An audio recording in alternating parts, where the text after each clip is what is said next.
Click the bell icon to get latest videos from Ekeeda. Hello friends, we'll be going through the last part of basic terms of accounting. We'll be understanding certain more terms which are used in terms of accounting techniques.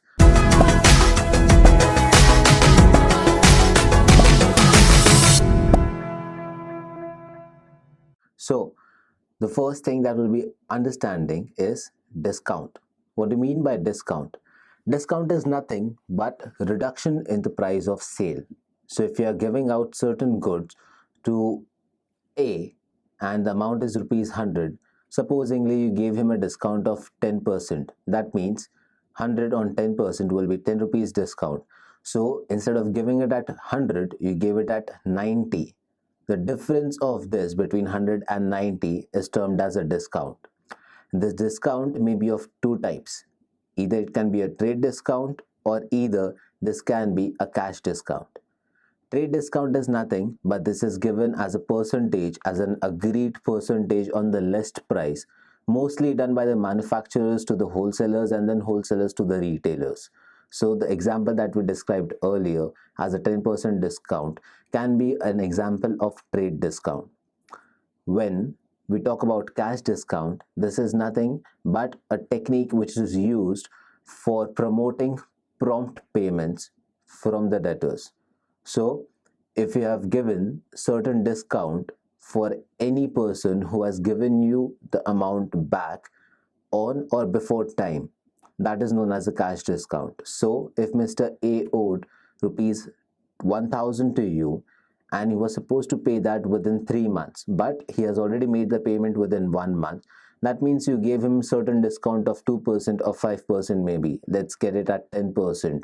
So 10% on 1000 will be 100 rupees. So instead of him paying 1000 to you, he paid you only 900 because he gave you the payment well before time. That's the cash discount that you talk about. So discount is nothing but the reduction in the sale price of goods or the service that you provide. It can be either a trade discount or it can either be a cash discount. Next one will be voucher. Voucher is nothing but a documentary evidence of the service or the goods that you provide. So if you sell out certain goods, you give them the receipt. Receipt is nothing but a voucher. If you take certain amount from anyone, you give them a memo or they give you a memo. That is known as a documentary voucher. So any documentary evidence for any transaction of monetary value is known as a voucher. The next topic that we'll be referring to is goods. Goods are nothing but certain things that you deal with. So if you purchase or if you sell certain products which are necessary part in making the product that you require, so that is known as goods. So if you have a manufacturing unit of garments and if you sell out made out garments, or probably if you sell out finalized garment products which are already ready made in nature, so the goods that are required or probably the products that are required to make that specific final product is known as a good. Or if you term with service, that can be the exact service that you're providing. So these products that are required to make the final product are termed as goods. Goods are everything that you deal with when it comes to normal business pattern. So if you have a business pattern of selling out goods, those are the goods that you purchase when you talk about selling out things. However, there is a difference between the goods that are used for business transaction and the goods that are purchased for regular transactions. For example, if Mr. A is the owner of furniture and spare parts of furniture, and if he buys furniture, that furniture is a good for him. But if Mr. A is a real estate broker and if he buys furniture for his own office, that furniture cannot be called as goods and service. That is known as a specific expenditure that is made for procuring assets. So there is a difference between the goods and the assets. This is the difference. Next one will be drawings. Drawings can be classified as the withdrawals of goods or capital which is made by the owner from its own purpose. So any withdrawal of goods or capital which is made by the owner for his personal use can be termed as drawings. Make sure to understand the drawing reduces the investment of the owner in its business. So if the owner has invested capital worth rupees 10 lakh and after a month if he has withdrawn 2 lakh, that means his actual investment in the business will be only 8 lakhs. 10 lakhs minus 2 lakhs, which is drawings. The next part will be purchases. Purchase is nothing but the transaction that has been done to procure any asset, to procure any good, to procure any service, which can be utilized for either making the goods or the final product which you need to resell, or as a kind of expenditure that is made for any transaction. However, purchases are mainly classified as the goods or the services that are used to procure or make the final product or service. So any transaction that refers to purchase of any transaction or purchases are known as purchase for that specific product making. Let's get an example for you. If you have an example whereby Mr. A is a manufacturer of garments, so anything that is required to manufacture a garment is known as a purchase. Here, cloth or that specific material will be known as stock purchased. That purchase will be classified as purchases for making that final product. The next part that we'll be learning to is stock. So anything that is at the unit or at the organization which is unsold with the owner is known as stock.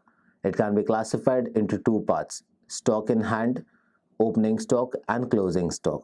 Now, stock in hand is exactly termed as closing stock. We have two categories when we prepare any balance sheet. One is opening stock, the second one will be closing stock. Now, when we talk about stock, anything that we hold at our unit, at our organization, which hasn't been sold yet is termed as stock. At the start of the financial year, you have opening stock. After that, you make certain purchases, you sell out certain goods, and the what balance is left is known as the closing stock. So stock can be classified into opening stock and closing stock. Next category that we'll be understanding is debtors and creditors. Now, debtor is a person who owes to an enterprise an amount which he is supposed to pay to the enterprise for the products or the goods or the services that he has taken from the company. So let's take an example. Mr. A, who is a garment manufacturer and has given certain garments to Mr. B, and Mr. B is supposed to make a payment to Mr. A for the garments that have been provided to them. That amount is known as a debt, and the person, Mr. B, will be known as a debtor. Vice versa, when we talk about creditors, creditors are someone whom we have to pay. So if Mr. B is a person who has provided certain cash or capital funding or as a loan to Mr. A will be the debtor of Mr. B and Mr. B will be the creditor, whereby Mr. B is supposed to receive an amount from Mr. A as a part of the repayment of the loan that he has taken. Hence, Mr. B is the creditor and Mr. A is the debtor in this situation. Do need to understand that sundry debtors are always mentioned on the asset side of the balance sheet and sundry creditors are always mentioned on the liability side of the balance sheet, just because of the nature of the transaction, as creditor is something that we need to pay and debtors are something that we need to receive from. Now, after this, these are the terminologies what we need to understand. So just a small recap of all these things, which will be either drawings, purchases, it can be either sundry creditors, sundry debtors, which has been classified as a part of debtor and creditor, which can be also called as sales revenues. Hence, these are the terminologies that we need to understand when it comes to basics of accounting. These terminologies will be used over a period when you start solving sums, when you learn in depth about accountancy. However, these are the basic terms that you need to keep in mind, and these are the terms which will be used over and often while you're studying accountancy. That's it for the day. Thank you for watching eKrida. Keep subscribing to eKrida.